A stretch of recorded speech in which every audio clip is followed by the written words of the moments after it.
그녀는 편지를 읽고 또 읽었습니다. 엄마, 미안하지만 저 이제 엄마 아들 그만할래요. 이 돈은 적지만 그동안 저를 키워주신 값입니다. 연락하지 마세요. 정말 100통 넘게 걸자 그제야 아들이 전화를 받았습니다. 연락하지 마시라니까요. 너, 이게 무슨 말이니? 써 있는 그대로죠. 무슨 말이겠어요? 어차피 나랑 엄마 피 한 방울도 안 섞였잖아요. 좋은 집이랑 결혼하려다 보니까 나도 신분 세탁이 좀 필요하네요. 내가 결혼할 여자 부모님이 둘 다 교수예요. 여자친구도 변호사고요. 그 집에서 우리 집 같은 환경이랑 사돈 맺고 싶겠어요? 그런데 차라리 내가 고하면 대릴사위처럼 들어가서 여자친구한테 시댁 스트레스 안 주고 그냥 그 집 아들로 사는 게 더 나을 것 같아서 그래요. 이때까지 나 키워준 거 1,000만 원으로는 안 되겠다고 생각하지만 이게 내가 할 수 있는 최선이니까 그냥 이 돈 받고 나 아들 하지 말아줘요. 나 엄마 없는 게 그냥 고아인 게 더 나을 것 같아요. 사연을 듣고 난 후 각자의 의견을 댓글로 남겨주시기 바랍니다. 사연자분에게 큰 힘이 될 수 있습니다. 각색될 수 있고 사연자분의 입장에서 구성될 수 있습니다. 박순심 여사는 넉넉한 집안에서 자랐습니다. 아버지는 건설업을 운영하며 성공적으로 사업을 이끌었고 그 덕분에 그녀의 가족은 경제적으로 부족함 없는 생활을 했습니다. 어머니는 가정의 안정을 책임지며 하숙집을 운영했는데 그곳에는 고시 공부를 하는 학생들이나 명문대 입학을 노리는 재수생들이 주로 머물렀습니다. 그녀의 집은 항상 활기가 넘쳤습니다. 하숙집에는 미래의 판사, 변호사, 의사와 같은 꿈을 지닌 젊은이들이 끊임없이 드나들었고 이들은 공부에 집중할 수 있도록 어머니가 정성껏 보살펴 주었습니다. 박순심 여사는 이런 환경 속에서 자라나면서 자연스럽게 높은 교육에 대한 기대를 받았지만 그녀는 공부보다는 사람들과 어울리는 것을 좋아했습니다. 집안에는 늘 책과 공부에 몰두하는 하숙생들이 가득했지만 정작 그녀는 그들과 달리 책보다는 다른 일에 관심을 가졌습니다. 가끔씩 아버지의 일하는 모습을 보며 건설 현장을 구경하기도 했고 어머니가 준비하는 하숙집 식사를 돕기도 했습니다. 어릴 때부터 사람들과 쉽게 어울리고 웃음이 많은 소녀였던 박순심 여사는 하숙생들과도 친하게 지냈습니다. 하숙생들은 그녀를 친동생처럼 여겼고 고시 공부로 지친 이들은 귀여운 그녀와의 대화를 통해 마음을 풀곤 했습니다. 박순심 여사는 어린 시절부터 공부와는 거리가 멀었습니다. 집안에는 항상 고시 공부를 하는 하숙생들이 있었고 그들은 각자의 목표를 이루기 위해 열심히 공부했지만 정작 그녀는 그런 환경 속에서도 공부에 큰 흥미를 느끼지 못했습니다. 책보다는 밖에서 놀고 친구들과 어울리는 시간이 더 즐거웠고 하숙집에서의 바쁜 일상 속에서 자연스럽게 다른 길을 걸었습니다. 그럼에도 불구하고 그녀의 부모님은 딸에게 공부를 강요하지 않았습니다. 아버지는 공부는 내가 선택할 길이야라며 딸이 자신의 길을 자유롭게 선택하도록 했습니다. 어머니 또한 박순심 여사가 어떤 길을 가든지 믿고 지지해 주었지만 부모님은 내심 그녀가 결혼할 나이가 되었을 때 하숙집에서 공부하던 성실하고 똑똑한 하숙생들 중 한 사람과 결혼하길 바랐습니다. 어머니는 종종 이 집에서 공부하는 사람들 중에 좋은 사윗감이 많다라며 빙그레 웃으셨고 아버지도 우리 딸 성실한 사람 만나야지라며 장난스럽게 말하곤 했습니다. 특히 부모님은 하숙생들이 고시나 중요한 시험에 합격해 성공하는 모습을 보면서 그녀가 그들 중 한 사람과 안정된 가정을 이루길 기대하고 있었습니다. 그녀의 아버지는 건설업으로 성공을 거두었지만 어릴 적 제대로 배우지 못한 것이 평생 안으로 남아 있었습니다. 아버지는 남들보다 더 열심히 일하고 땀 흘리며 스스로의 힘으로 사업을 일궜지만 학력이 부족하다는 자격지심을 종종 느꼈습니다. 그래서 그는 항상 학문에 대한 존경심이 깊었고 그 부족함을 가족을 통해 채우고 싶어 했습니다. 박순심 여사가 어릴 때부터 아버지는 공부를 중요시 여겼지만 딸에게는 그 중요성을 강요하지 않았습니다. 그는 딸이 자유롭게 자신만의 길을 찾기를 바랐습니다.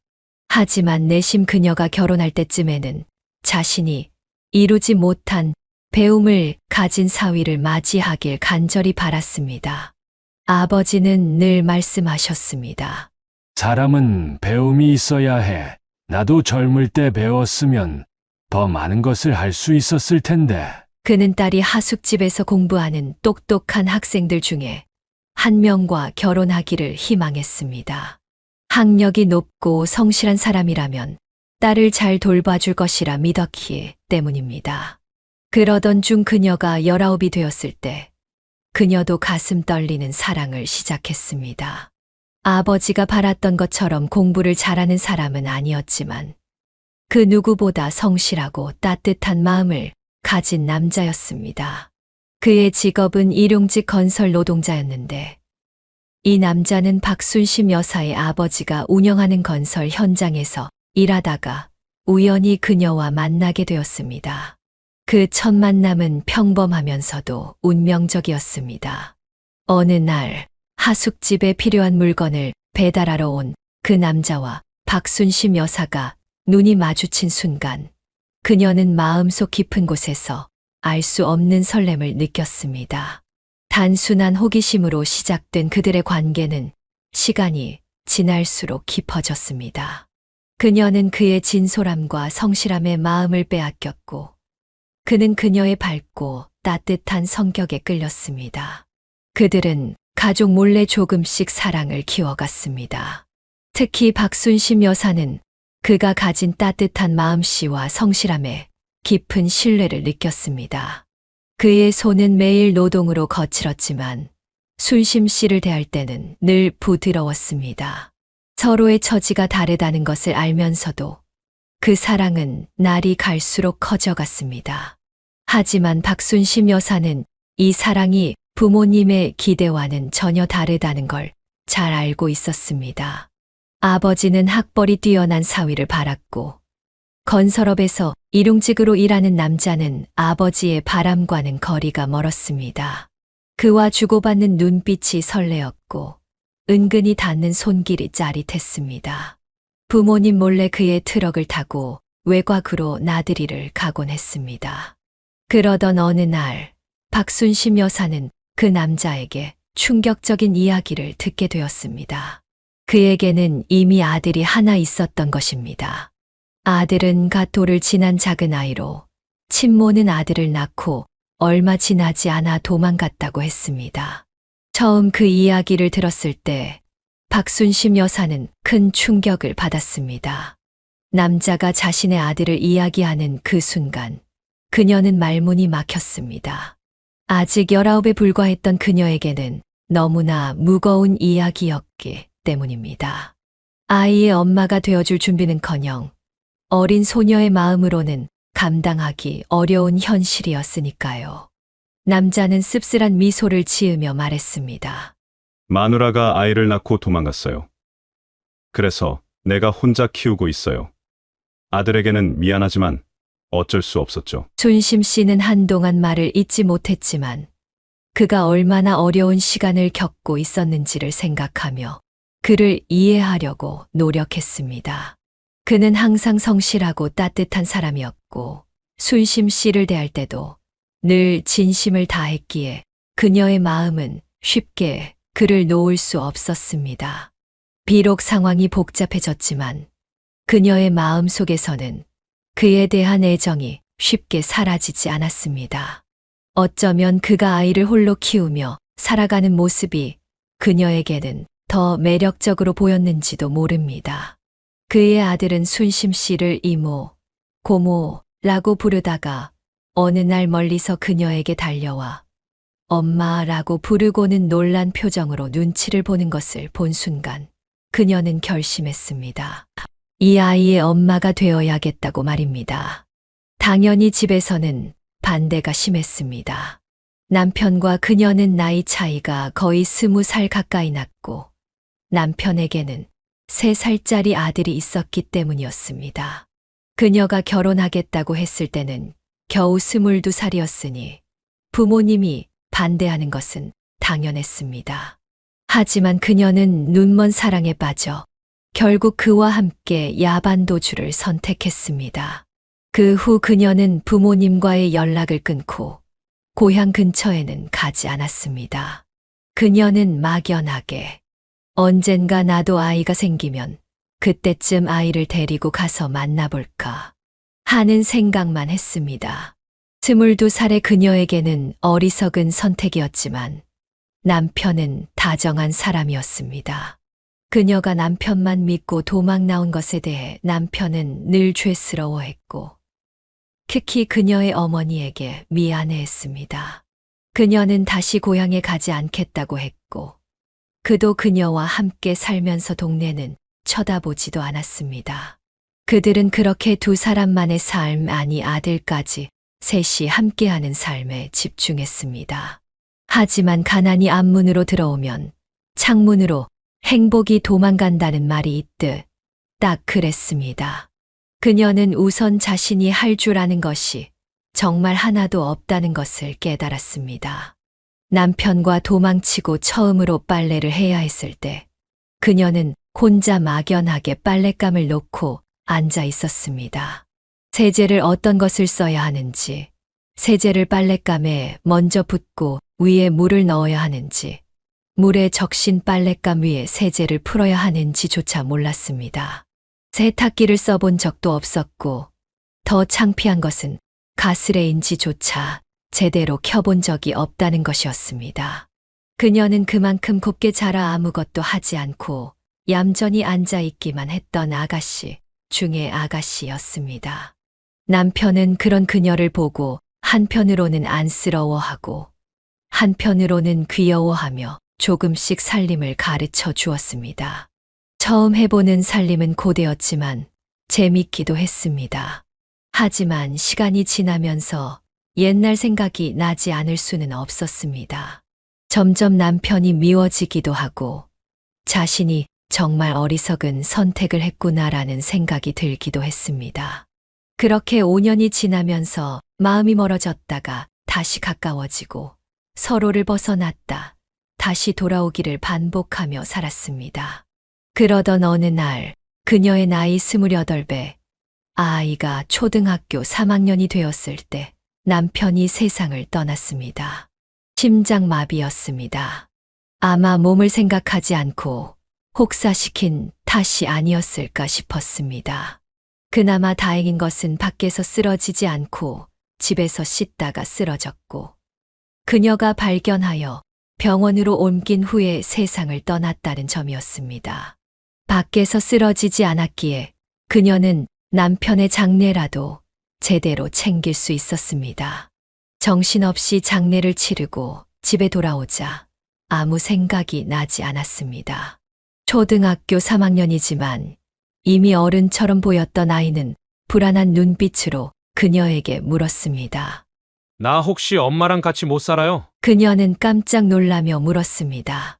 왜 그런 소리를 해? 너는 엄마 친아들이잖아. 그러자 아이는 말했습니다. 아빠랑 살았기 때문에 엄마가 내 엄마였던 거 나도 알아요. 그런데 이제 아빠 없으니까 엄마가 내 엄마 아닌 거예요? 그냥 계속 내 엄마 해주면 안 돼요? 그녀는 그제야 아이가 그동안 얼마나 불안했을지, 얼마나 혼란스러웠을지 깨달았습니다. 자신이 좋은 엄마가 아니었는지, 혹시 무의식적으로 아이를 구박한 적은 없는지 온갖 생각이 밀려왔습니다. 그녀는 가슴이 무너져 내리는 듯한 기분이었습니다. 자리에서 아이를 끌어안고 펑펑 울며 말했습니다. 너는 내 아들이야. 누가 뭐라고 해도 넌 내 아들이야. 엄마는 널 떠나지 않아. 죽어서도 내 아들. 너만 보고 살 거야. 엄마 생애 자식은 너 하나야. 그녀는 그때 결심했습니다. 혹여 나중에 재혼을 하게 되더라도 절대 자신의 속으로 아이를 낳지 않겠다고. 그저 그녀의 인생의 아들은 지금 이 아이 하나라는 생각을 단단히 굳혔습니다. 여자로서의 그녀는 빨래도 못하고 설거지도 못하고 음식도 제대로 할 줄 몰랐지만 엄마로서의 그녀는 강해졌습니다. 그때부터 그녀는 정신없이 동네를 돌아다니며 가게마다 붙어 있는 전단지를 보고 일거리를 찾아다녔습니다.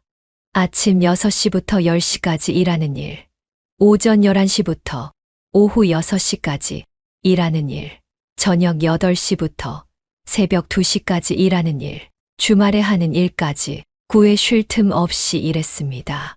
어떻게든 아이와 함께 먹고 살아야 한다는 생각뿐이었습니다. 그렇게 아이가 중학생이 되고 나서야 그녀는 주변을 돌아볼 수 있었습니다. 그제서야 유난히 부모님 생각이 많이 났습니다. 자식을 키워보니 아이가 1등한 성적표를 가져오기도 하고 친구들과 싸워서 학교에도 가보는 등의 과정을 겪으며 그녀는 비로소 부모님의 마음을 이해하기 시작했습니다. 그제야 그녀는 자신이 얼마나 큰 죄를 지었는지 깨달았습니다. 20대 초반의 어린 나이에 대책 없이 집을 뛰쳐나와 야반도주한 후 한 번도 연락하지 않았던 자신의 행동이 얼마나 큰 잘못이었는지를 말입니다. 그래서 어느 날 그녀는 아들에게 깨끗한 옷을 입히고 머리도 예쁘게 다듬어 준 후 자신도 오랜만에 고운 원피스를 입고 화장을 하고 고향 집을 찾았습니다. 고향 근처에 도착하자 걷잡을 수 없이 눈물이 쏟아졌습니다. 어떻게 해야 할지 몰라 계속 울고 있는데 아들이 그녀에게 말했습니다. 엄마, 혹시 할머니 할아버지가 엄마 밉다고 덤벼서 때리면 내가 대신 맞을 테니까 엄마는 내 뒤에 숨어요. 알았죠? 세상에 이런 아들이 또 어디 있을까요? 그녀는 아들의 말에 울다가 웃다가 다시 울다가 웃으며 집을 찾았습니다. 그런데 분명 그녀가 살던 동네였고 그녀가 살던 집이었지만 어쩐지 비어있는 것처럼 보였습니다. 이게 무슨 일이지? 10년이면 강산도 변한다지만 엄마 아빠가 이 집을 두고 이사 가셨을 리가 없는데 그녀는 계속 집 앞에서 망설이다가 누군가가 그녀를 불렀습니다. 순심이 아니니? 돌아본 곳에는 이웃에 살던 아주머니가 서 계셨습니다. 아주머니는 눈이 왕방울만하게 커진 채로 그녀에게 달려와 그녀를 안았다가 때렸다가 하셨습니다. 아이고, 너 살아있었구나. 세상에 어쩜 그렇게 소식 한 번이 없니? 아이고, 이 나쁜 년. 나쁜 년. 내가 어떻게 그럴 수가 있어? 니네 엄마 아빠한테 내가 어떻게 그럴 수가 있어? 처음에는 반가워서 그녀의 손을 덥석 잡았던 아주머니는 갑자기 울음을 터뜨리며 그녀의 등을 펑펑 때리기 시작하셨습니다. 무슨 일이에요? 저희 엄마 아빠 왜요? 3년 전에 너희 아버지 돌아가시고 작년에 너희 엄마마저 따라가셨어. 그녀는 갑자기 온몸이 얼어붙는 것 같았습니다. 몸이 꽁꽁 얼고 마치 누군가가 망치로 그녀의 몸을 자근자근 깨부수는 것 같았습니다. 아무 생각도 들지 않았고 숨조차 쉴 수 없었습니다. 엄마와 아빠가 모두 돌아가셨다는 사실이 그녀를 완전히 무너뜨렸습니다. 그래. 너 그렇게 떠난 다음에 너희 집은 완전 초상집이었어. 어쩜 그렇게 감쪽같이 사라지니?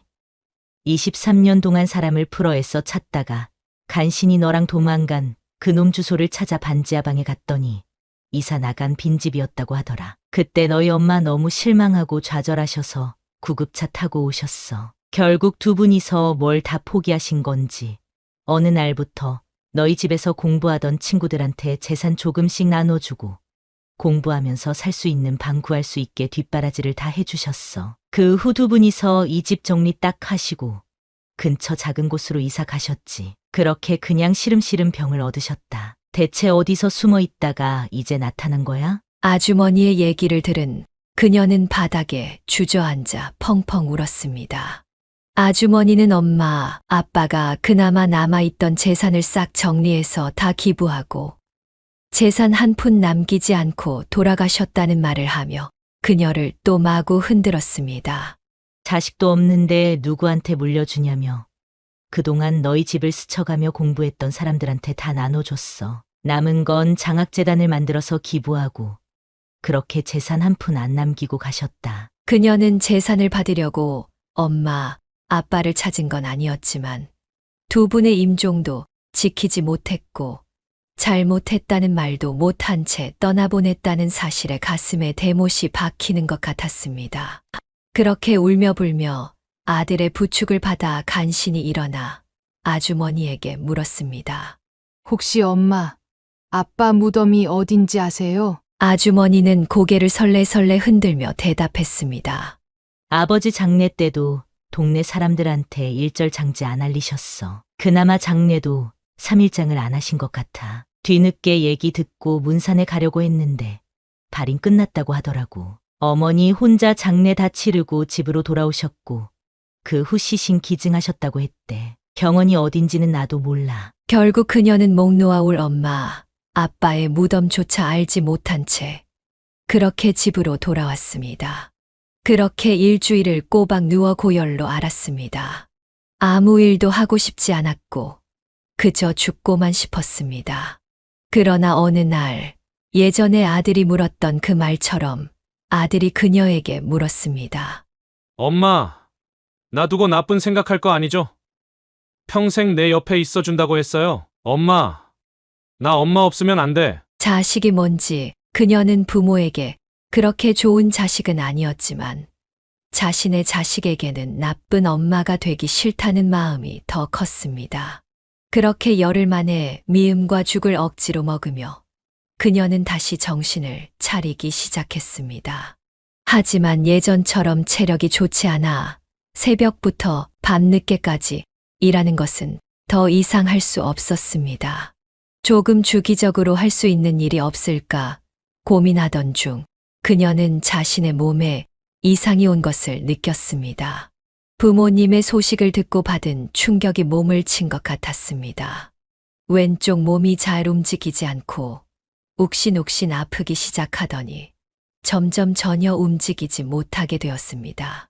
간신히 후들거리는 다리로 걷는 것만 가능했습니다. 병원을 가야겠다는 생각에 천천히 집을 나섰습니다. 마침 예전에 같이 일하던 언니가 소개해준 병원이 근처에 있었습니다. 한방과 양방을 같이 하는 병원으로 수술을 받은 사람들이 회복 치료를 받는 병원이라고 했습니다. 그녀는 몸이 힘들어 왼쪽 상체를 잘 쓰지 못한다는 말을 하자 언니는 병원에 한번 가보라고 추천했습니다. 그렇게 병원을 갔더니 환자가 정말 많았습니다. 한참을 기다려 진료실에 들어갔는데 중년의 의사가 그녀를 보다가 차트를 보고 다시 그녀를 보며 고개를 갸웃거리기 시작했습니다. 그러더니 의사는 조심스럽게 물었습니다. 혹시 아버님 성함이 박평호 씨 아니신가요? 그녀는 깜짝 놀랐습니다. 병원에서 아버지의 성함을 들을 줄은 꿈에도 몰랐습니다. 절 어떻게 아세요? 의사는 차분히 대답했습니다. 박순심이 맞구나. 너는 아마 나를 기억 못할 거야. 나 너희 집에서 공부하던 사람이야. 그때 내가 너희 집에서 공부할 때 내가 초등학교 45학년 정도 됐었지? 병원 의사는 그녀의 집에서 하숙하며 공부하던 오빠였습니다. 워낙 많은 사람이 드나들었기에 얼굴은 기억이 나지 않았지만 목소리를 들으니 어렴풋이 기억이 나기도 했습니다. 그는 말했습니다. 네. 안녕하세요. 너도 이제 나이가 얼굴에 보이는구나. 그렇죠. 저도 이제 30이네요. 그는 잠시 말을 멈추더니 조심스럽게 물었습니다. 아버지, 어머니는 건강하시니? 그녀는 의사 앞에서 담담히 부모님에 대한 얘기를 전했습니다. 왜 그랬는지는 모르겠지만 쌓였던 이야기가 터져 나온 것처럼 처음부터 줄줄이 얘기하기 시작했습니다. 간호사가 몇 번 왔다 갔다 하며 눈치를 보자 의사 오빠는 말했습니다. 부원장님한테 외래 환자 좀 봐달라고 해주세요. 예약된 환자 없고 부탁 좀 드린다고 하세요. 그렇게 시간이 흘러 1시간이 지나고 2시간이 지나고 3시간이 흘렀습니다. 그녀의 이야기는 끝이 났고 눈물도 그쳤습니다. 의사는 중간중간 그녀의 손을 잡아주며 위로해 주었습니다. 그리고 마지막에 이렇게 물었습니다. 그래서 지금은 뭐 하면서 먹고 사니? 그녀는 대답했습니다. 일자리를 좀 구해보려고요. 안 그래도 청소하고, 김밥집에서 일하고, 갈비집에서 일하고, 애들 도서실 청소까지 했었는데, 이제는 그렇게 여러 개의 일을 할 체력이 안 되더라고요. 그래서 주기적으로 할 수 있는 일을 찾아보려고요. 너 우리 병원 청소 좀 해줄 수 있겠니? 청소요? 안 그래도 병원에서 청소하시는 여사님이 그만두셨는데 로비 청소나 화장실 청소는 외부 용역이 하고 우리 병원에는 VIP 병동이 5개가 있거든. 그 병동만 청소해주면 돼. 저야 너무 감사하죠. 우리 병원은 무조건 정직원이야. 4대 보험 다 들어줄 거고 아침 9시부터 저녁 6시까지 일하는 걸로 할 거야. 급여가 많지는 않겠지만 안정적일 거야. 그리고 지금 사는 집은 조건이 어떻게 돼? 보증금 2천에 월세 30만 원이요. 내가 20평대 아파트 하나 전세 놓은 게 있는데 그거 다다음 달에 전세 만기거든. 마침 세입자가 나간다고 했어. 거기로 들어와. 제가 전세금이 없어서요. 괜찮아. 그냥 들어오고 월세 내던 걸로 매달 관리비나 꼬박꼬박 내. 이 은혜를 어떻게 갚죠? 우리 부모님 땅 파도 돈 한 푼 안 나올 때 너희 부모님 안 계셨으면 나 대학은커녕 고등학교 졸업도 못했어. 이 바쁘게 산다고 못 챙긴 거 나한테 너무 큰 죄고 상처야. 너 돕는 걸로 내 마음이 편해지려고 하는 거니까 고마워하지 않아도 돼. 정말 은혜 갚고 싶으면 너 잘 살아. 그리고 치료는 받고 가. 물리치료실 연결해 줄 테니까. 아, 치료비는 없어요. 아이 치료비는 필요 없어. 직원 복지야. 돌아가신 그녀의 부모님을 생각해서 베푼 호의를 거절할 수 없었습니다. 그녀의 상황은 너무 다급했습니다. 일단 일은 다음 주부터 시작하기로 했고, 오늘과 내일은 병원에서 침을 맞고 치료를 받으며 몸부터 먼저 회복하기로 했습니다. 아들이 있다고 했지? 한번 데리고 와. 그녀는 너무나 감사한 마음이 들었습니다. 그렇게 그녀는 아들과 함께 살아갈 수 있는 터전을 마련할 수 있었습니다. VIP 병동 청소는 그다지 어렵지 않았습니다. 환자분들도 고상하고 얌전해서 크게 더러워지는 일도 없었고, 그녀를 존댓말로 대하며 이것저것 부탁하는 정도였습니다. 병원에서 청소를 한다고는 했지만 아침에 1~2시간, 점심에 1~2시간, 저녁에 1~2시간 정도만 일하면 나머지 시간은 오히려 한가했습니다. 그럴 때면 병원 식당에 내려가 반찬을 만들고 식재료를 다듬으며 시간을 보냈습니다. 처음에는 뭐 이런 것까지 하냐 고 했던 주방 언니들도 손이 야무지고 음식도 잘하는 그녀를 예뻐해 주었습니다. 친해지면서 그녀의 사정을 듣고는 함께 울기도 하고 때로는 호되게 욕도 해주며 진심으로 위로해 주었습니다. 그렇게 알게 된 직장 언니의 아들이 그녀의 아들에게 과외를 해주기 시작하면서 그녀는 점점 안정을 찾았습니다. 돈벌이가 안정되었기 때문이기도 했지만 무엇보다 의지할 사람이 생기고 마음을 털어놓을 대상들이 생긴 것이 그녀에게는 가장 큰 힘이 되었습니다. 돈을 벌며 아들을 뒷바라지할 수 있게 되자 삶의 의욕도 조금씩 생겼습니다.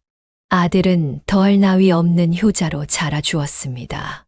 아들은 어머니의 사정을 알기에 장학금 받을 기회를 많이 찾아보고 고등학교 때부터 각종 지원을 받아 학원비 한 푼 들지 않고 스스로 열심히 공부해서 좋은 대학에 입학했습니다. 그녀는 문득 아버지가 생각났습니다. 아버지가 살아계셨으면 손주가 공부를 잘해서 정말 좋아하셨을 거라고 생각했습니다. 우리 아버지, 공부 잘하는 사람 정말 좋아하셨는데, 그리움과 죄송함이 밀려올 만큼 아들은 공부도 잘하고 착실하게 자라났습니다. 마침내 좋은 대학에도 입학했습니다. 아들이 대학 입학 통지서를 갖고 온 날, 그녀는 또 한 번 펑펑 울었습니다. 세상에 아들은 전액 장학금을 받고 법대 수석으로 입학한 것이었습니다. 엄마, 저 학교 기숙사 들어가려고요. 왜? 집에서 다니기 힘들어? 공부도 많고 다른 사람들보다 1년이라도 빨리 시험에 합격하려면 기숙사에서 계속 공부하고 수업 듣고 하는 게 좋을 것 같아요. 정말 훅 커서 떠나는구나. 어쩐지 엄마 엄청 서운하다. 주말마다 온다는 약속은 못하지만 자주자주 연락할게요. 서운했지만 품 안의 자식이라는 말이 있듯 그녀는 아들의 날갯짓을 지지해줘야겠다는 생각을 했습니다. 그렇게 아들은 학교 기숙사로 들어갔고 그녀는 혼자 병원에서 근무하며 일상을 이어갔습니다. 시간이 참 잘 흘렀습니다. 병원은 점점 더 커졌습니다. 처음 그녀가 다니기 시작할 때는 3개 층만 쓰던 병원이 이제는 건물을 사서 올리고 다른 곳에 3개의 체인을 낼 정도로 성장했습니다. 의사 오빠는 10년쯤 지난 후 그녀에게 한 푼도 받지 않고 임대해 주었던 아파트를 시세보다 훨씬 낮은 가격에 팔아주었습니다. 그녀는 그동안 모은 돈으로 아파트 값을 치를 수 있었고 그해 말 오빠가 아들에게 용돈하라고 보낸 돈이 그녀가 아파트 값을 치른 금액의 3분의 1이 될 만큼 사실상 아파트는 공짜로 받은 것이나 다름없었습니다. 그래도 그녀는 이제 자신의 집이 있다는 사실이 든든하기만 했습니다. 집도 안정되고 돈벌이도 안정되고 아들도 든든하니 슬슬 욕심이 생기기 시작했습니다. 이제는 남들처럼 다복한 가정을 꾸리고 싶어졌다고나 할까요? 아들도 나이가 들어가는데 이 녀석은 공부에만 매진하느라 연애한다는 말이 전혀 없었습니다. 학교 다닐 때도 늘 집에 놀러 오던 건 남자애들 뿐이었고 그나마도 서너 명뿐이라 그녀는 누가 누군지 다 알 정도였습니다. 남녀공학을 다녔는데도 연습장에 낙서된 이름 중 여자 이름은 단 한 번도 본 적이 없었습니다. 괜히 물어보면 또 이상하게 참견하는 엄마가 될 것 같아서 그녀는 나름 쿨한 척 모르는 척 일관했지만 아무리 봐도 아들에게 여자가 있는 것 같지 않았습니다. 한 달에 한두 번 집에 올 때면 그녀에게 착 달라붙어 사근거리는 아들이었지만 한편으로는 이걸 할 상대가 없어서 그러는 게 아닐까 싶기도 했습니다. 그런 복잡한 마음을 안고 있던 어느 날 아들이 조심스레 말했습니다. 엄마, 나 여자친구랑 결혼하고 싶어요. 너 여자친구 있었어? 아니, 공부만 한다고 여자친구도 없을까봐 걱정했는데 너무 좋다. 어떤 여자야? 그러자 아들은 피식 웃으며 대답했습니다. 나중에 조금 더 정확해지면 그때 얘기할게요. 아니, 결혼하고 싶다면서 뭐가 더 정확해지면 얘기해? 아이, 좀 그럴 사정이 있어. 아들은 그렇게 말을 흐렸습니다. 그녀가 자꾸 무슨 일이냐고 캐묻자 아들은 망설이다가 결국 털어놓았습니다. 엄마, 상처받지 말고 잘 들어요. 내가 만나는 여자애가 집이 좀 잘 살아. 아니, 많이 잘 살아. 아버지, 어머니도 두 분 다 우리 학교 교수고 그러다 보니 두 분이 나를 아주 반기지는 않으셔. 건강 상태는 어떤지, 앞으로 어떻게 살 건지 넘어야 할 고비가 많아. 그래서 여자친구도 힘들어하고 우리 둘 다 서로 좋아하고 결혼하고 싶어 하는 건 변함이 없는데 아무래도 넘어야 할 산이 많아서 지금은 덥석 엄마한테 여자친구를 보여드리기가 좀 그래. 자식을 키우는 언니들이 자식 때문에 심장이 갈기갈기 찢어지는 것 같다는 말을 한 적이 있었습니다. 자신이 뭔가 더 해줄 수 없는데 그 해줄 수 없음 때문에 자식이 허우적거릴 때 심장이 정말로 누가 긁어내는 것처럼 아프다고 했던 말이 떠올랐습니다. 그녀는 아들이 워낙 혼자서도 잘 해내는 모습을 보며 고마움과 미안함을 느낀 적은 많았지만 이렇게 찌르게 아프고 손발이 다 잘린 것 같은 기분은 처음이었습니다. 만약 내가 야반도주하지 않고 부모님께 빌면서 그 아래에서 살았다면, 제 부모님의 손주로 자랐다면 지금 같은 일은 없었겠지. 부모가 좀 못나고 못 배웠어도 큰 재산을 일군 집안 손자였다면 제 아들이 여자 집안에 기죽지 않았을 텐데. 이런 생각들이 그녀의 머리를 무겁게 짓눌렀습니다. 숨이 턱턱 막혀왔습니다. 그런데 아들이 그녀의 눈치를 살피며 말했습니다. 엄마, 나 엄마 불편하게 하려고 이 말 한 거 아냐? 그냥 솔직하게 말하는 거야. 그 집에서 나를 싫어하는 것도 아니고, 나 사는 자취방 너무 좁다고 오피스텔도 얻어주셨어. 조만간 거기로 이사할 거고, 건강 상태 체크하라고 대학병원에서 제일 비싼 건강검진도 예약해 주셨어. 그러니까 내가 때 돼서 엄마한테 소개해 주겠다고 하면 그때 그냥 만나주면 돼. 아들의 말을 들으며 그녀는 속이 타들어가는 느낌을 받았습니다. 병원에서 일을 하면서도 그 흔한 건강검진 한 번 아들에게 시켜줄 생각을 하지 못했다는 사실이 그녀의 마음을 더욱 무겁게 만들었습니다. 남의 부모는 생각하는 걸 그녀는 미처 하지 못했다는 것에 마음이 아팠습니다. 오피스텔도 그녀가 구해줬어야 했고, 건강검진도 시켜줘야 했던 것이 부모의 역할이었는데, 정작 자신은 아무것도 해주지 못했습니다. 하지만 그녀는 아들에게 티를 내지 않으려 애쓰며 웃으며 말했습니다. 아이고, 우리 아들 복이 터졌네. 벌써부터 사랑받는 사위인가 봐. 오피스텔도 받고, 건강검진 선물도 받고, 넌 워낙 잘생기고, 인품이 좋아서 어디 가나 사랑받을 거야. 엄마는 그냥 너 믿고 기다릴게. 준비되면 그때 말해줘. 그렇게 아들을 보낸 후 그녀는 한참 동안 구석에 쪼그리고 앉아 울고 또 울었습니다. 기댈 곳이 없다는 게 이렇게 막막하고 허무한 것인 줄 그때 처음 알았습니다. 그리고 그 이후로 그녀는 아들에게 먼저 연락하는 것을 줄였습니다. 아들도 바쁘고 정신이 없는지 한 달에 한두 번 오던 것이 2달에 한 번, 3달에 한 번으로 줄더니 어느덧 6개월째 얼굴을 볼 수 없게 되었습니다. 전화도 매일 하던 것이 이틀에 한 번, 일주일에 2번으로 줄더니 이제는 열흘에 한 번 할까 말까 했습니다. 그녀는 아들을 다른 집으로 보내나 보다 싶어 외롭고 서운했지만 아들이 알아서 잘할 것이라고 믿었습니다. 그렇게 사건이 터졌습니다. 병원에서 퇴근하며 전복죽을 사서 집에 들어왔는데 식탁 위에 웬 봉투가 하나 놓여 있었습니다. 그리고 그 옆에는 아들의 글씨로 된 편지가 있었습니다. 봉투를 열어보니 안에는 5만 원짜리가 가득 들어 있었습니다. 1000만 원이었습니다. 너무 놀라서 편지를 펼쳤습니다.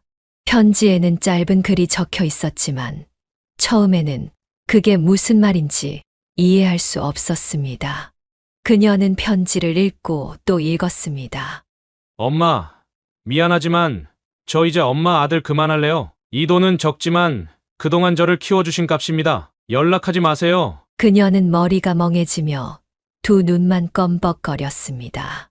엄마 아들을 그만하겠다는 게 무슨 뜻인지 도저히 이해할 수 없었습니다. 떨리는 손으로 전화를 걸었습니다. 신호가 가다가 사서함으로 넘어갈 때까지도 아들은 받지 않았습니다. 그녀는 걸고 또 걸었습니다. 정말 100통 넘게 걸자 그제야 아들이 전화를 받았습니다. 연락하지 마시라니까요. 너, 이게 무슨 말이니? 써 있는 그대로죠. 무슨 말이겠어요? 어차피 나랑 엄마 피 한 방울도 안 섞였잖아요. 좋은 집이랑 결혼하려다 보니까 나도 신분 세탁이 좀 필요하네요. 내가 결혼할 여자 부모님이 둘 다 교수예요. 여자친구도 변호사고요. 그 집에서 우리 집 같은 환경이랑 사돈 맺고 싶겠어요. 그런데 차라리 내가 고하면 대릴사위처럼 들어가서 여자친구한테 시댁 스트레스 안 주고 그냥 그 집 아들로 사는 게 더 나을 것 같아서 그래요. 이때까지 나 키워준 거 1000만 원으로는 안 되겠다고 생각하지만 이게 내가 할 수 있는 최선이니까 그냥 이 돈 받고 나 아들 하지 말아줘요. 나 엄마 없는 게 그냥 고아인 게 더 나을 것 같아요. 단 한 번도 상상조차 해보지 않은 말이었습니다. 아니, 어떻게 아들이 그녀에게 이런 말을 할 수 있단 말입니까? 뭔가 이상한 존재가 아들을 잡아먹고 아들의 껍데기만 남았다고 생각하지 않고서는 이해할 수 없는 상황이었습니다. 그녀는 가만히 듣고 있었고 아들이 말을 이었습니다. 엄마는 그냥 엄마 삶을 살아요. 대신 나한테 아무것도 요구하지 않을 거야. 그러니까 더는 엄마 하지 말고 결혼식장에도 오지 말고 그냥 오늘부터 엄마는 아들 없는 싱글이라고 생각하고 살아요. 너무 어이가 없어서 아무런 반응도 하지 못한 채 전화를 끊었습니다. 그리고 돈 봉투를 멍하게 바라보며 식탁에 앉아 있었습니다. 하지만 이건 아니라고 생각했습니다. 그녀는 다시 아들에게 전화를 걸었지만 전화기는 꺼져 있었습니다. 몇 날 며칠이 지나도 아들은 전화를 받지 않았습니다. 일주일 정도 지났을 때 다시 전화를 걸었더니 이번에는 없는 번호라는 음성이 나왔습니다. 아예 전화번호를 바꿔버린 것이었습니다. 그녀는 너무 황당하고 당황스러웠습니다. 그래서 아들과 친했던 친구에게 연락을 했습니다. 아니, 다른 게 아니라 내가 우리 아들한테 서프라이즈를 해주려고 하는데 글쎄 메모해 놓은 주소를 잊어버렸지 뭐니. 걔한테 아무 말 말고 좀 알려줄 수 있겠니? 역시 어머님 젊으시네요. 아들한테 서프라이즈라니. 아, 잠시만요. 저도 얼마 전에 이사 간 오피스텔 주소는 외우지 못해서 적어놨는데 어머님, 문자로 보내드릴게요. 그렇게 아들의 친구에게서 받은 주소로 그녀는 아들이 살고 있는 오피스텔을 찾아갔습니다. 하지만 그 오피스텔은 몹시 외진 곳에 있었습니다. 겉도 너덜너덜하고 곧 재개발이 되어도 믿을 만큼 낡고 초라한 건물이었습니다. 아니, 좀 산다는 집에서 사윗감 데려가면서 오피스텔 해줬다는 게 이거야? 이놈이 고작 이런 대접을 받으면서 나보고 엄마 하지 말라는 거야. 속상한 마음을 안고 그녀는 아들 집으로 올라갔습니다. 번호키가 달린 대문 앞에 서서 잠시 고민했습니다. 항상 아들은 집 비밀번호를 그녀의 생일로 해놓았었기 때문입니다. 자취방 비밀번호를 들어본 적은 없었지만 한 번 생일을 눌러보았습니다. 만약 안 되면 사람을 불러서라도 열어볼 각오였죠. 그런데 제 생일이 비밀번호가 맞는 것이었습니다. 엄마 하지 말라면서 왜 비밀번호는 안 바꾼 거야? 그 사소한 사실에도 눈물이 차오르는데 집 안으로 들어서자마자 참았던 눈물이 왈칵 터졌습니다. 그래도 사람 사는 집인데 물건이 이렇게 하나도 없을 수 있을까요? 침대도 없이 매트리스 하나 덜렁 놓여 있고 그릇도 없이 냄비 하나, 컵 하나가 전부였습니다. 그리고 아들의 손때가 묻은 책들이 한쪽에 가득 쌓여 있었습니다. 얘는 대체 뭘 먹고 어떻게 사는 거지? 잘 사는 여자친구라는 애는 도대체 어떤 성격이길래 자기 결혼할 남자가 이러고 사는 걸 보고 있는 건가 싶은 원망도 밀려왔습니다. 하지만 분노보다는 걱정이 더 크게 다가왔습니다. 집안을 둘러보니 정말 아무것도 없었습니다. 결혼 전에 집을 정리하고 있나 보다. 그렇게 생각하며 마음을 다스렸지만 사람이 살던 집에는 짐이 나가고도 온기가 남아있는 법인데 아들 집은 마치 사람이 살지 않았던 것처럼 냉랭했습니다. 화장실에는 면도기 하나도 없었고 변기 옆에는 휴지조차 없었습니다. 그런데 티끌 하나 없이 깨끗한 책상 위에 하얗고 예쁜 봉투 하나가 놓여 있었습니다. 설마 하는 마음으로 봉투를 집어들었는데 세상에 아들의 이름이 적힌 청첩장이었습니다. 그것도 이번 주 토요일 오후 2시 결혼식이라는 것이었습니다. 정신이 아득해지고 손이 덜덜 떨렸습니다. 이렇게 집이 텅 비어 있는 것도 신혼집으로 이사 준비 때문이구나. 그녀는 예식장 주소를 얼른 머릿속에 집어넣고 핸드폰으로 사진도 찍었습니다. 다시 청첩장을 그대로 내려놓고 밖으로 나와 집으로 돌아왔습니다. 10년 넘게 일하면서 단 한 번도 지각하거나 실수해 본 적 없던 그녀가 그날은 병원에서 5만 가지 실수를 다 했습니다. 쓰레기통을 비워야 하는데 오히려 쓰레기를 가득 채워놓기도 하고 시트를 갈아야 하는데 벗긴 채 멍하게 있다가 환자에게 시트 왜 안 갈아주냐는 말을 듣고 깜짝 놀라기도 했습니다. 그녀는 제정신이 아니었습니다. 며칠이 지난 후 그녀는 온갖 고민을 하며 결혼식장으로 향했습니다. 떨리는 다리로 버티며 두 눈을 꿈뻑거렸지만 신랑이라고 서 있는 사람이 그녀의 아들이 아니었습니다. 하지만 눈에 익은 얼굴이었습니다. 그녀는 살금살금 다가갔습니다. 그제야 신랑이 누군지 알겠더군요. 제 아들과 이름이 같은 고등학교 때부터 친했던 친구였습니다. 그 친구는 그녀를 보더니 눈이 동그래지며 다가와 그녀의 손을 덥석 잡았습니다. 어머님이 여기 웬일이세요? 그게 아니라 나는 그러자 그 친구는 눈에 눈물을 글썽이며 그녀를 안았습니다. 어머님, 속도 속이 아니실 텐데 어떻게 제 결혼식까지 오셨어요? 이 녀석, 지금 병원에서 투석하느라 너무 힘들 텐데, 제가 다 속이 상하네요. 투석이라니. 그게 무슨 소리야? 그녀가 물어보자 아들의 친구는 당황한 기색이 역력했습니다. 얼굴까지 시뻘개진 친구는 이렇게 말했습니다. 어머니, 혹시 아무것도 모르세요? 그녀가 너무 놀라 당황한 기색을 보이자 친구는 얼굴이 더 빨개졌습니다. 이 자식 자기 엄마한테도 말을 안 한 줄은 몰랐어요. 어머니, 제가 정말 실수한 것 같은데, 어떡하죠? 무슨 일인데? 우리 아들한테 무슨 일이 있는 거야? 그녀의 마음은 이미 파도처럼 뒤죽박죽이었지만 친구의 얼굴을 보니 계속 다그치기만 할 수는 없었습니다. 게다가 신랑과 인사하려는 사람들이 끊임없이 다가오는 상황이라 제대로 얘기할 수 있는 환경도 아니었습니다. 식 끝나고 나서 끝나면 나 정말 10분만 만나줘. 꼭 들어야겠어. 그녀가 간절하게 매달리자 친구는 고개를 끄덕였습니다. 어머니, 죄송해요. 제가 식 끝나고 꼭 말씀드릴 테니까 조금만 앉아서 마음 가라앉히세요. 그렇게 아들의 친구는 식을 올리러 들어갔고 그녀는 예식장 한 구석에 앉아 멍하니 식이 끝나기만을 기다렸습니다. 안에서는 음악과 웃음소리가 끊이지 않았지만 그녀는 마치 지옥 속에 홀로 놓여 있는 듯한 기분이었습니다. 시간이 10년같이 느껴졌습니다. 마침내 시간이 흐르고 아들의 친구가 허둥지둥 그녀에게 다가왔습니다. 워낙 다정한 녀석이긴 했지만 힘든 얘기를 해야 해서인지 더 다정하게 그녀의 손을 잡고 말했습니다. 진짜 죄송해요.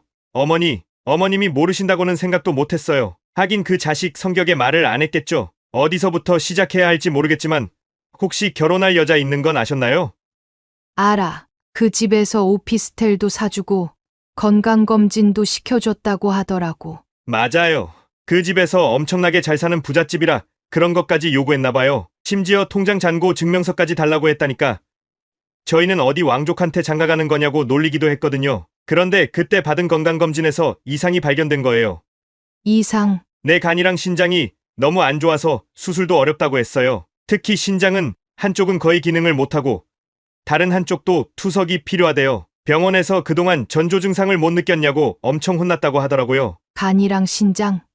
그 애 술도 안 마시는데. 저도 자세히는 못 들었지만 그 자식 간이 남들보다 좀 작대요. 그런데 공부하느라 수십 년을 무리하고 과로해서 간이 못 견뎠던 거죠. 그 노란 얼굴이 간 때문인 줄은 몰랐어요. 운동 많이 하니까 탄 줄로만 알았죠. 여튼 병원에서 몇 달이라도 더 살려면 입원해서 투석받고 치료하자고 했는데 그 얘기 듣고 여자 쪽에서 파혼했다고 하더라고요. 파혼. 네, 그 집에서 사람이 건강해야 뭐라도 차려줄 수 있지. 건강도 안 좋은 사람과는 결혼 못 시킨다고 했다네요. 그래도 여자친구는 못 헤어진다. 내가 간병하겠다고 했는데 그 집에서 아마 억지로 유학 보내면서 찢어놓은 것 같아요. 그래서 살던 오피스텔에서도 나오게 되고 서서히 재산 정리하면서 저희한테 자기 죽으면 어머니 좀 가끔 찾아봐 달라고 했어요. 그래서 그 자식이 지금 병원에 있어? 네. 아마 입원해 있을 거예요. 그런데 어머니, 여긴 어떻게 알고 오셨어요?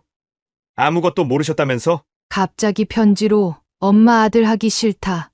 연락하지 말라고 해서 오피스텔을 알아내 갔더니 그 청첩장을 봤어. 그래서 오늘 이 결혼식이 아들 결혼식인 줄 알고 온 거야. 아, 청첩장 안 그래도 제가 그 자식한테 내 사정도 이런데 무슨 청첩장이냐고 했더니 그래도 받을 건 받아야지 하고 받아갔어요. 그게 이렇게 어머니 오시라고 그랬던 거였나 봐요. 아들의 친구는 그녀를 붙들고 좋은 날 숨을 껄떡이며 눈물을 흘렸습니다. 미안해요. 어머니 좋은 날 이런 소리나 해서 정말 죄송해요. 무슨 소리야. 이제라도 알아서 다행이지. 그 녀석 정말 혼자 죽을 준비하고 있었던 거네. 지금 아들 어느 병원에 입원해 있는지 알고 있어? 마지막에 다녔던 병원은 아는데 그 병원에 입원해 있을지는 모르겠어요. 아들의 친구가 종이에 적어준 병원 이름을 손에 꼭 쥔 채 그녀는 병원으로 향했습니다. 종이를 얼마나 꼭 쥐었는지 땀에 젖어 종이가 너덜너덜해졌고 글씨가 다 번져 손에 새겨질 때까지 그녀는 종이를 놓지 못했습니다.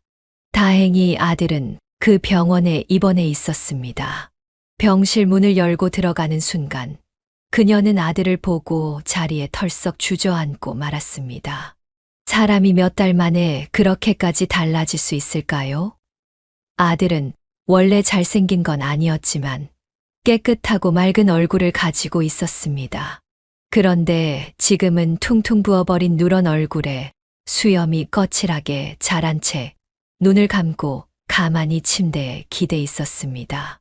마치 생기가 사라진 채 마지막을 겸허히 준비하는 사람의 모습이었습니다. 그녀는 다가가 아들의 손을 잡았습니다. 아들은 천천히 눈을 뜨더니 그녀를 보고 깜짝 놀라며 입을 꾹 다물었습니다. 눈에는 눈물이 차오르고 손은 부들부들 떨리는데 그 눈물조차 닦지 않고 가만히 그녀를 바라보고만 있었습니다. 엄마가 절대 너 안 떠난다고 했지. 죽어도 엄마가 너 쫓아간다고 했지. 엄마한테 이러고 나서 마음이 편했어? 이게 맞는 것 같았어? 아들은 조용히 고개를 저었습니다. 그녀는 아들을 더욱 꼭 끌어안고 말했습니다. 그렇게 모진 말 하면서 돈 1,000만 원 주고 엄마 하지 말라고 떠나면 엄마가 정말로 내 엄마 안 할 것 같아? 다시 한번 아들은 조용히 고개를 저었습니다. 그녀는 눈물을 삼키며 아들을 껴안고 다시 말했습니다. 사는 날까진 살아보자. 간이고 신장이고 엄마가 다 떼줄 수 있으면 떼줄게. 너 예전에 그랬잖아. 나 이제 내 엄마 아니냐고. 엄마랑 평생 있고 싶다고 했지. 엄마도 똑같아. 너 무슨 일이 있어도 엄마 아들 떠나는 거 못해. 엄마는 너 못 보내. 엄마 삶의 아들은 너 하나고 자식도 너 하나야. 엄마 두고 갈 생각 절대 하지 마. 그렇게 그녀는 아들을 붙들고 펑펑 울었습니다. 그러자 아들이 힘겹게 입을 열었습니다. 엄마 이렇게 엄마가 나를 놓아주지 않으면 엄마 삶이 너무 구질구질하고 힘들어져요. 병원비 너무 많이 들어. 내가 모았던 모든 재산, 보험료 다 해도 몇 개월 못 버텨. 나 엄마 삶을 저당 잡아서 내 목숨 연명하고 싶지 않아. 그냥 내가 할 수 있는 한 거기까지만 살고 그게 내 운명이면 받아들이고 갈래. 아들은 병원비가 너무 많이 드는 힘든 과정을 그녀에게 지우고 싶지 않았던 것이었습니다. 그 투병 생활의 고통에서 엄마를 빼주고 싶었던 것이었죠. 내가 엄마 아들로서 할 수 있는 최선은 엄마를 놔주는 거야. 그러니까 내 마음 좀 알아줘. 우리 오늘 이렇게 얼굴 본 걸로 만족하고 너는 나 찾지 마. 응, 부탁할게. 힘없는 목소리로 그렇게 말하는 아들이 얼마나 마음이 아팠는지요. 얼마나 많은 생각을 했을지 짐작할 수 있었습니다. 하지만 그녀는 절대 아들을 포기할 수 없었습니다. 어떻게든 살려야겠다는 생각에 그녀는 의사와 간호사에게 붙들고 돈은 무조건 마련할 테니 제 아들만 살려달라고 읍소하며 돌아왔습니다. 그리고 바로 다음 날부터 사방으로 돈을 빌리러 다녔습니다. 100만 원, 200만 원씩 10명에게 빌리면 그게 1,000만 원, 2,000만 원이 되니까요. 빌린 돈은 몸이 부서져라 일을 해서라도 갚겠다고 다짐했습니다. 아들만 살리면 그 다음은 평생이 걸리더라도 벌어서 갚으면 된다고 생각했습니다. 병원 일을 그만두면 그나마 안정적인 일자리를 잃게 되니 병원에서 일하는 시간 외에 다른 일자리를 찾아야 했습니다. 함께 일하는 언니들에게도 물어봤습니다. 혹시 야간 청소하는 일자리 없어요? 24시간 식당 설거지 자리라도 있으면 알려줘요. 언니들이 갑자기 왜 그러냐고 물었지만 그녀는 대답할 수 없었습니다. 아들이 아프다는 사실을 알리고 싶지 않았기 때문입니다. 그저 다른 사람들에게는 아들이 건강하고 멋진 사람으로 남아 있길 바랐습니다. 그것이 그녀의 마지막 자존심이었죠. 그러던 어느 날 의사 오빠가 그녀를 불렀습니다. 우리 병원 급여가 너무 낮아서 그래. 아니에요. 절대 그런 건 아니에요. 그런데 일자리 구한다는 소문이 바다 건너 내 귀에까지 들어올 정도면 뭔 일이야? 무슨 일 있니? 처음 오빠를 만났을 때처럼 그녀는 그 말을 듣자 눈물이 왈칵 쏟아졌습니다. 사실 오빠 덕분에 마련한 아파트라서 비록 내 이름으로 되어 있지만 그 값의 아파트를 마련할 수 있었던 건 오빠 덕이었습니다. 그래서 함부로 집을 팔 생각은 하지 않았지만 돈이 급해지니 이제는 그 집까지 팔아야 하는 상황이었습니다. 그래서 그녀는 오빠에게 물었습니다. 집을 팔아도 속상하지 않겠어요? 그녀는 울면서 이 말을 꺼냈습니다. 오빠는 그녀가 큰일을 겪고 있다는 것을 눈치채고 자초지종을 물었습니다. 할 수 없이 그녀는 모든 것을 털어놓았습니다. 너, 내가 일하는 곳이 병원이고 우리 병원이 간이랑 신장치료 특화 병원이라는 걸 잊었니? 어휴, 답답해. 오빠는 곧바로 아들이 입원해 있는 병원으로 전원 신청을 했습니다. 아들은 앰뷸런스를 타고 그녀가 일하는 병원으로 옮겨져 VIP 병동에서 집중 치료를 받기 시작했습니다. 아들의 상태가 위험하긴 했지만 아예 가망이 없는 것은 아니라고 했습니다. 몇 달, 몇 년이 되더라도 한번 해보자. 의사 오빠는 그렇게 말하며 그녀를 안심시켰습니다. 그 말이 얼마나 고마웠는지 모릅니다. 오빠는 병상에 있는 아들에게 정말 큰아빠나 할아버지처럼 버럭 화를 내며 말했습니다. 그딴 식으로 하는 효도가 무슨 효도냐? 팔다리 못 써도 엄마보다 하루 더 사는 게 효도다, 이 자식아! 그 말을 들은 아들은 오열하며 잘못했다고 흐느꼈습니다. 그녀도 아들과 함께 울고 말았습니다. 치료를 시작한 뒤 얼굴빛도 많이 돌아왔고 투석도 계속하고 있었지만 붓기는 예전보다 한결 덜해졌습니다. 아들은 조금씩 운동도 시작했습니다. 그렇게 아들은 그전 병원에 예측한 3개월보다 훨씬 길게 3년 동안 살다가 떠났습니다. 병원에서는 모두 이렇게 오랫동안 살 수 있었던 건 기적이라고 했고 박순심 여사님도 평온한 표정으로 떠난 아들을 보며 슬프지만 행복한 미소로 떠나보낼 수 있었습니다.